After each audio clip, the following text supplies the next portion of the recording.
Should the Falcons sign Le'Veon Bell? So Le'Veon Bell is a name that continues to float out there, and when the Chiefs brought him on board last year from the Jets, I was like, oh man, he might be a big-time difference maker. Well, he was pretty pedestrian in the 2020 NFL season. Really has not been the same player since he decided to sit out that 1 year several years ago with the Pittsburgh Steelers, got the bag from the Jets, wasn't productive there. Certainly there were other issues in New York beyond Le'Veon Bell, but didn't play exactly that well with the Chiefs either. I mean, 4 yards per carry, okay, that's fine, but quite honestly, he looked slow last year.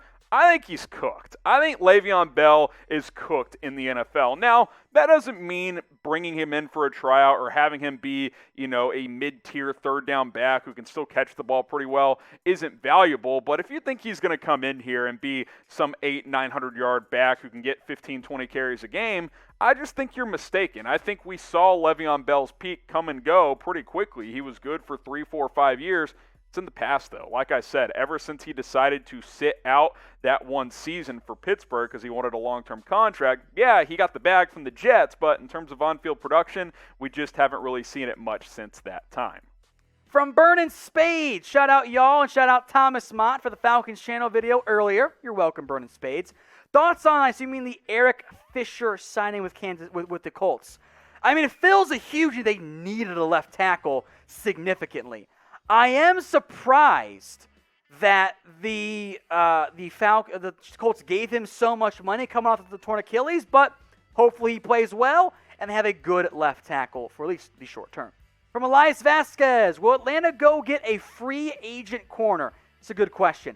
When I look at what the Falcons have right now and in their cornerback room, I see, for one starter is going to be A.J. Terrell. Then I see Isaiah Oliver, Kendall Sheffield, Fabian Moreau, fourth-round rookie Darren Hall. I don't trust that group. So if I'm Atlanta, I'm calling Richard Sherman. I'm calling someone else. I'm going, hey, guys want to come play? Well, you can start in Atlanta. So Elias, yes, I think Atlanta should go get one. Now, speaking of free agents, who do you believe is the best NFL free agent left out there right now? This question is the pinned comment on today's video. So get the ad break here on YouTube, scroll on down, and get your votes in. From Burnin' Spades, Atlanta keeps Julio to pair with Matty Ice, Ridley, and Pitts to get the championship to the state of Georgia. Any defensive upgrades available that fit? I mean, if you want an edge rusher, Melvin Ingram, Justin Houston. Atlanta's very tight on cap space. But I think defensively, a Richard Sherman, a Steven Nelson, those guys all make sense as potential replacements, or additions, I should say, for the Falcons long term.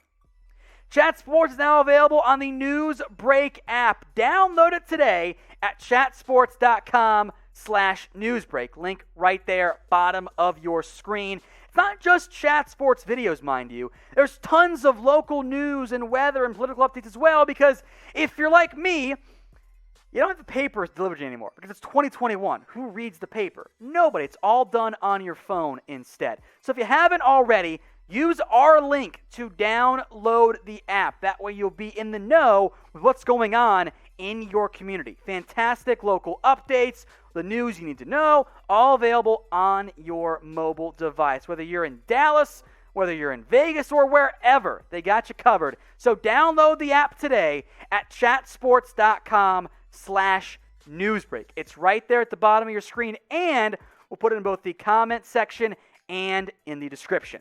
From C-Luck, what do you think Atlanta will do with Julio? I think we trade him.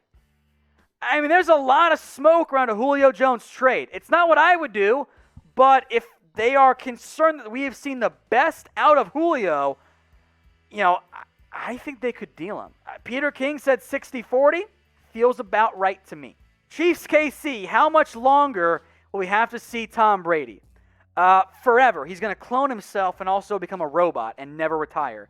In a not flippant answer, I'd say 2 more years, over under somewhere in there. He just keeps defying logic, so I can't bet against Brady anymore. I've learned my lesson, so I say. All right, it appears that attendance this year will be a little bit more full at NFL games this season. So are you going to go to an NFL game this year? Get your votes in. Type G for you're going to go, or type S for you're going to stay at home. Get your votes in right now. G for going, S for staying at home. From Scion, how much would you give for Richard Sherman? Depends on my salary cap construction. At this point, $214 maximum. Like, I don't think there's a lot of interest and desire to throw big money at Richard Sherman. So because of that, probably not that much. From Chase Myers, what prospect for the NFL draft next year are you most looking forward to seeing in the college football season? So I'm going to go quarterback because, well, it's a quarterback. The guy that I'm most intrigued by is Sam Howell out of North Carolina, because I think there's some talent there, but he is going to lose his top 2 receivers and his top 2 backs. If he plays great again with that much talent loss, he might be the number 1 overall pick in 2021. From Gary Sanderson, which late round rookies could benefit from the preseason? I mean, in general, the answer is all of them. Like, those late round guys last year did not get an opportunity to really emerge as options. I'll throw out some of my favorite late round picks. I was a big fan of Deontay Brown of the Panthers. I think, what is his name? I just lost it. Elijah Mitchell of San Francisco. Really intrigued by that one. Cornell Powell in Kansas City. I think those skill guys, if they can make some splash plays in the preseason, are going to benefit quite a bit. From Mike Dibble, where and when will Sheldon Richardson sign? I don't know. I will say within the next 2 weeks, he will have found a new team. I think Cleveland could be a fit for him still. Beyond that, it's been pretty quiet around Sheldon, so we're going to have to wait and see on that one. Tiny Uzi Vert. Okay, toilet bowl teams in each division next. All right, let me get the list up here so I don't say something stupid. I'm going to go with the Bengals in the AFC North, just because I think they're going to be the worst team in that division. The Lions in the NFC North. Give me the Cardinals in the NFC West. The Falcons. Oh, the NFC South is a tough one. I'll go Falcons, but I don't love that one there. Eagles in the NFC East.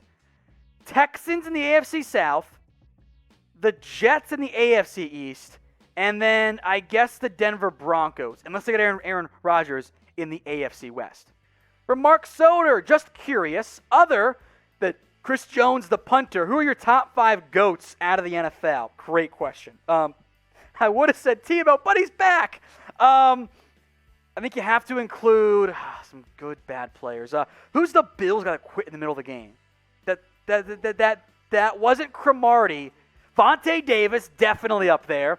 I think you can throw Kaepernick in there. Oh, gosh, trying to just pick. I was going to say Chad, but he's actually still in the NFL somehow. Gus Frerotte from when he headbutted and gave himself a concussion. What you got there, Jeremy? Yeah, Janikowski. Sure, we can throw in a kicker there. Ooh, Roberto Aguayo. There we go. That's good in there. So, Mark, I appreciate that super chat. Now, Chat Sports, we have several videos per day covering the NFL, the NBA, and a whole lot more for 100% free. What a deal. Nothing in life is free these days, but we are here at Chat Sports, so you see the link below, youtube.com/ChatSportsTV. Also, turn on the notification bell. That way you never miss a video here on Chat Sports.